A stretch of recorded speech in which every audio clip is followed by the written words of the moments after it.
অদূৰ ভৱিষ্যতে কোনো উল্লেখযোগ্য গ্ৰহাণুৱে আমাৰ মৰমৰ পৃথিৱীখনৰ প্ৰতি ভাবুকি সৃষ্টি কৰিব নেকি? এই লৈ বিজ্ঞানীসকলৰ মাজত জল্পনা কল্পনা পৰীক্ষা নিৰীক্ষাৰ কোনো অন্ত নাই। শেহতীয়াভাৱে আমেৰিকাৰ মহাকাশ সংস্থা নাছাই এই বিষয়টো সন্দৰ্ভত এক কাল্পনিক অনুশীলন চলায়। এই অনুশীলনত লক্ষ্য কৰা হৈছে যে সম্ভাৱ্য বিপদজনক গ্ৰহাণু এটাই পৃথিৱীত খুন্দা মৰাৰ সম্ভাৱনা ৭২% আৰু ইয়াক প্ৰতিৰোধ কৰিবলৈ বিজ্ঞানীসকল পৰ্যাপ্তভাৱে প্ৰস্তুত নহ'বও পাৰে। মহাকাশ সংস্থাটোৰ আনুষ্ঠানিক প্ৰতিবেদন অনুসৰি নাছাই এপ্ৰিল মাহত পঞ্চমটো দ্বিবাৰ্ষিক প্লেনেটাৰী ডিফেন্স ইণ্টালিজেন্সি টেবলটপ এক্সাৰচাইজ অনুষ্ঠিত কৰিছিল। ২০ জুনত নাছাই মেৰিল্যাণ্ডৰ লৰেলত থকা Johns Hopkins applied physics laboratory চমুকৈ APL-ত অনুষ্ঠিত এই অনুশীলনৰ সাৰাংশ উন্মোচন কৰে। টেবলটপ অনুশীলনত নাছাৰ বাহিৰেও আমেৰিকাৰ বিভিন্ন চৰকাৰী সংস্থা আৰু আন্তঃৰাষ্ট্ৰীয় সহযোগীসকলৰ প্ৰায় ১০০ জন প্ৰতিনিধিয়ে অংশগ্ৰহণ কৰে। জানিব পৰা মতে, অদূৰ ভৱিষ্যতে কোনো উল্লেখযোগ্য গ্ৰহাণুৰ ভাবুকিৰ বিষয়ে জনা নাযায় যদিও সম্ভাৱ্য বিপদজনক গ্ৰহাণুৰ ভাবুকিৰ প্ৰতি পৃথিৱীয়ে ফলপ্ৰসূভাৱে সঁহাৰি জনোৱাৰ ক্ষমতাৰ মূল্যায়নৰ বাবে এই কাম কৰা হৈছিল।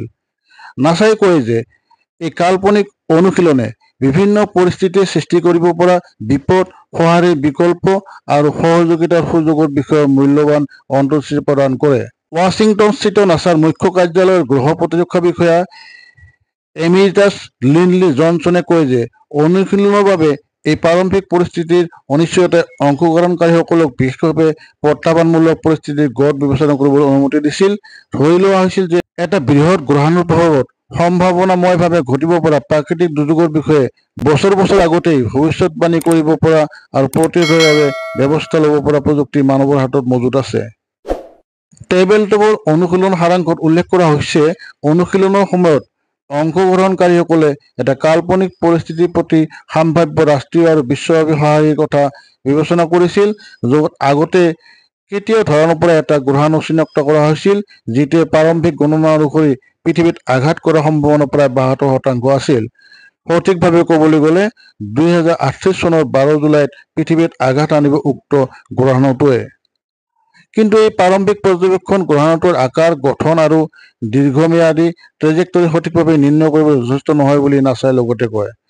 মন কৰিবলগীয়া যে নাছাৰ ডাৰ্ট অৰ্থাৎ ডাবল এষ্ট্ৰইড ৰিডিৰেকশ্যন টেষ্টৰ অভিযানৰ তথ্য ব্যৱহাৰ কৰা এইটোৱেই আছিল প্ৰথম অনুশীলন। ডাৰ্ট হৈছে সম্ভাৱ্য গ্ৰহাণুৰ প্ৰভাৱৰ পৰা গ্ৰহটোক ৰক্ষা কৰাৰ প্ৰযুক্তিৰ প্ৰথম মহাকাশত প্ৰদৰ্শন। নাছাই জনোৱা মতে, ডাৰ্টে এইটোও নিশ্চিত কৰিছে যে গতিশীল ইম্পেক্টৰে এটা গ্ৰহাণুৰ ট্ৰেজেক্টৰী সলনি কৰিব পাৰে। প্ৰতিবেদনত জনোৱা হৈছে যে পৃথিৱীয়ে যাতে সম্ভাৱ্য বিপদজনক গ্ৰহাণুৰ মূল্যায়ন আৰু ইয়াৰ প্ৰতি সঁহাৰি জনাবলৈ সময় পায়, তাৰ বাবে নাছাই নিঅ' ছাৰ্ভিয়ৰ অৰ্থাৎ নিয়াৰ আৰ্থ অবজেক্ট ছাৰ্ভিয়ৰ প্ৰস্তুত কৰিছে। নিঅ' ছাৰ্ভিয়ৰ হৈছে এটা ইনফ্ৰাৰেড মহাকাশ টেলিস্কোপ। ইয়াক বিশেষভাৱে পৃথিৱীৰ ওচৰৰ সম্ভাৱ্য বিপদজনক বেছিভাগ বস্তুৱে প্ৰভাৱৰ ভাবুকি হোৱাৰ বহু বছৰ আগতেই আৱিষ্কাৰ কৰা ক্ষমতাক ক্ষীপ্ৰ কৰাৰ বাবে ডিজাইন কৰা হৈছে। ২০২৮ চনৰ জুন মাহত মুকলি কৰা হ'ব নাছাৰ নিঅ' ছাৰ্ভিয়ৰ।